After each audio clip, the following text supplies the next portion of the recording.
Hey Deckers, got another fantastic news update for you today because we got two new massive client updates, some fantastic controller Steam Deck news, another fantastic bundle, as well as a massive new feature that's just dropped on the Steam Deck and a free Steam game as well. So what's going on? Well, the footage you're seeing was recorded on the Steam Deck with the new feature. Before we get to that, SteamOS 3.6 got another preview update, fixing colors washed out on Steam Remote Play, minor update but well needed, as well as a massive update for the Steam Deck beta clients, both the family and the normal beta, as well as some fixes for recording and screenshot manager, all to deal with the new recording feature, which we'll come on to in a second. But I've also published some stats on controller usage on Steam. Impressively, controller usage on Steam has increased from 5 to 15%, with 42% of these controller sessions all using Steam input, which is potentially custom mappings,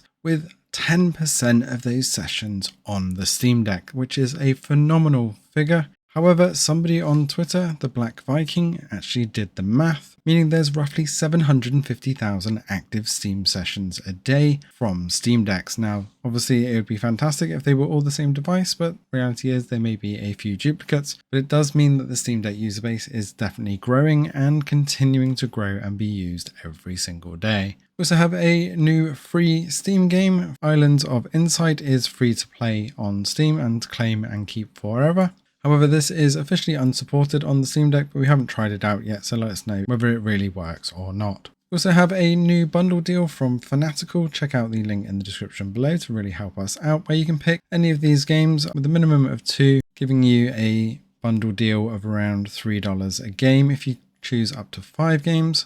And considering you got the likes of Cookie Cutter, Dishonored 2, Strayed Lights and Trinity Fusion, you're going to pick up an absolute bargain here, and they all run fantastically well on the deck. Okay, let's talk about game recording then. So Steam has released this into the beta channel. So on the Steam Deck, you need to be part of the beta channel in the system settings, which will cause you to reboot and have a couple of updates. And I do also recommend that you turn on the SteamOS crash report. So if you do run into issues, it sends the log so they can fix them as soon as possible. And then down in the settings menu, there is a new game recording section. By default, this is on, off, or don't record. Also have this always running in the background to keep the last 2 hours of gameplay and mark clip sections. Or you can choose to record on demand, which is what I was doing. By default, it still shows the controller mappings here. But if you scroll down past the recording quality selection, which can be 24 megabits per second as the highest, then you do have the option of the Steam shortcuts. Doesn't look like you can remap these at the moment, but they do give you those options, at least for quick shortcuts with the Steam button. And by default, it records all Steam audio. Doesn't seem to record the overlay at the moment, which you'll see in a little while. As you can see, I've got the Steam overlay up here. We get the new game recording icon in the performance menu and also under the game menu as well. And once you've recorded a few clips,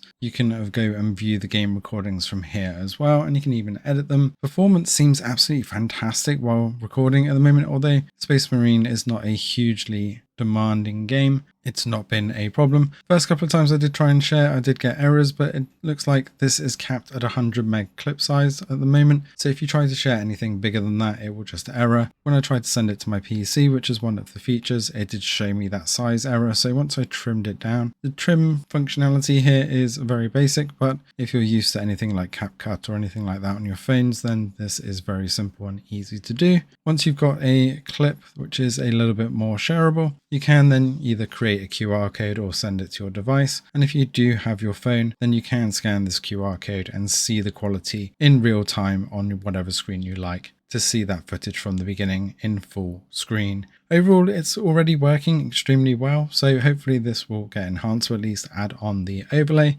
and other bits and pieces as options.